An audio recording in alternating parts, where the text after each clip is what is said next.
Hello guys! Magandang araw at kumusta po kayong lahat? In this video ay papakita ko nga sa inyo yung paglalagay ko nga dito ng wall bricks dito nga sa may CR namin. At ito nga pala yung before guys, bago ko nga siya lagyan ng wall bricks ay ganito nga yung itsura ng CR namin. O diba napakaliit lang at syempre ang dugyot nga tignan. Ganito lang kaliit yung CR namin guys, isang tao lang talaga yung magkasya. Kasi nga, ayan dito nga nakalagay yung maliit namin na washing at ito yung washing ko guys ay hindi naman to gumagana. Yung gumagana nga dito, ito na nga lang yung dryer niya. Pero malaking bagay pa rin tong dryer ko guys kasi kung wala nga nito ay nako paano nga ako makapaglaba dahil nga alam nyo naman kapag nag-uulan ay hindi nga ako makapagsampay sa labas dahil wala nga akong sampayan. Kaya sobrang laking bagay nga na hindi nga to nasira etong dryer ko guys kasi nakakapagsampay nga ako sa loob ng bahay kahit paulan. At ayan guys, pinagtatanggal ko na muna yung mga nakalagay nga dito sa loob ng CR. Tinanggal ko na muna itong washing namin at yung mga nakapatong sa ibabaw ng washing na mga labahan guys ay nilagay ko na muna sa loob ng washing. At ayan, nilabas ko na muna yung washing nga dito sa may CR para nga malinisan ko ng maigi nga dito sa may CR nga namin. At ayan guys, pagkatapos ko nga pala linisan dito sa may CR guys, pinagtatanggal ko naman etong mga nakausli nga semento nga dito sa may CR namin para naman pag maglagay na nga ako ng wall bricks ay hindi nga siya mapupunit. Kaya minartilyo ko na muna etong mga nakausli nga semento.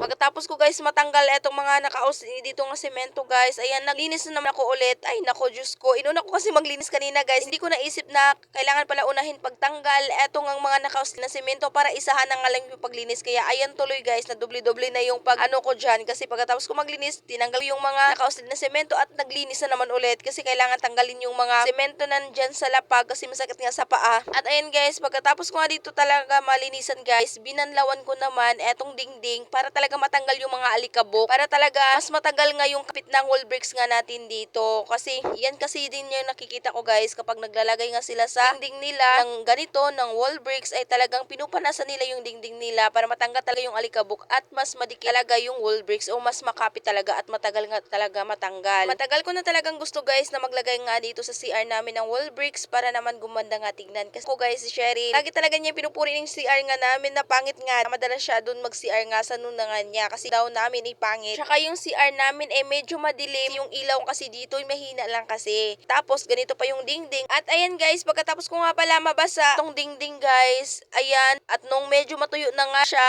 nagumpisa na kaagad ako magdikit nga dito ng wall bricks. At pagdikit ko pagtanggal ko nga ng plastic dito sa may wall bricks guys, ay nako, nasira pa nga yung isa. Kaya ayun, nagpatulong na nga ako sa anak ko guys. At etong nilagay ko na wall bricks guys, ito nga yung kasama sa pag-order ko nung nilagay ko nga na dito nga sa may kusina nga namin. Kahit alam ko guys na hindi talaga to magkasya nga dito sa CR namin dahil 20 pesos lang nga lang to, pero nilagay ko pa rin siya guys kasi gusto ko talaga makita kung ano ba talaga yung kakaibahan kapag malagyan ko nga to ng wall bricks dito sa may CR namin. Kaya nilagay ko na kaagad, hindi ko na inaantay yung in-order ko nga ulit kasi nag-order kasi ako ulit ng ganito guys.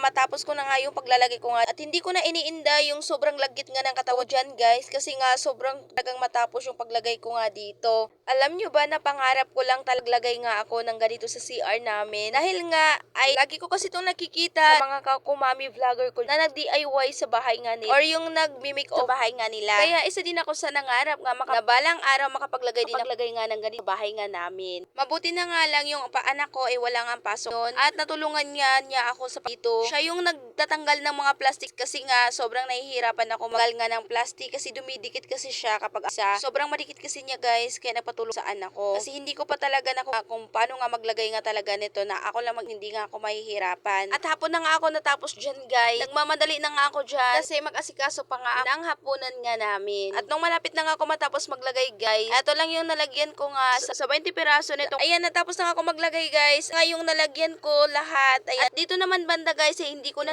nalagyan dahil nagkulang na ngayon. Pero kahit hindi pa natapos, mo na talaga yung kaibahan na mas maganda nga talaga ng ganito. Yung ilaw nga namin guys, tignan nyo naman, pakahina na nga yung ilaw niya. As long as na umiilaw pa yan, gamitin pa rin namin yan. At past for mga ilang araw lang ay dumating nga itong order na wall bricks guys. At binuksan ko na kaagad. At pagkatapos kong buksan guys, ay binilang ko na. At sakto lang naman yung pinadala sa akin. At tama din yung kulay. At pumunta kaagad ako dun sa CR para maikabit ko na nga itong mga wall bricks nga dito. Pinagtatanggal ko naman ulit yung mga nakalagay nga dito sa CR para nga makakilos nga ako ng mais. At ayan, habang busy nga ako yung asawa ko naman ay busy din siya sa pagkabit netong cortina. Hindi pa kasi siya natutulog guys. Kasi nga meron kasi siyang kinabit guys, cortina dito banda sa may lamisa namin. Kasi nga yung nabili namin na cortina nung nakaraan pa ay hindi ko pa kasi yun nalagay. At dito kasi guys, dito nga banda makita sa may lamesa namin ay dito nga niya gusto ilagay. Para naman daw may design. Kaya hinayaan ko lang siya na siya yung maglagay sa kortina, guys. Kasi ayoko pa sana ilagay yung, kasi hindi pa nga ako nakalabili na paglagyan ko nga dyan sa kortina. Pero gusto na niyang ilagay eh. Kaya hinayaan ko na lang siya. Kasi nga sobrang busy ko dito sa pagdidikit ko nga nito. At hindi na nga ako nagpatulong sa anak ko, guys,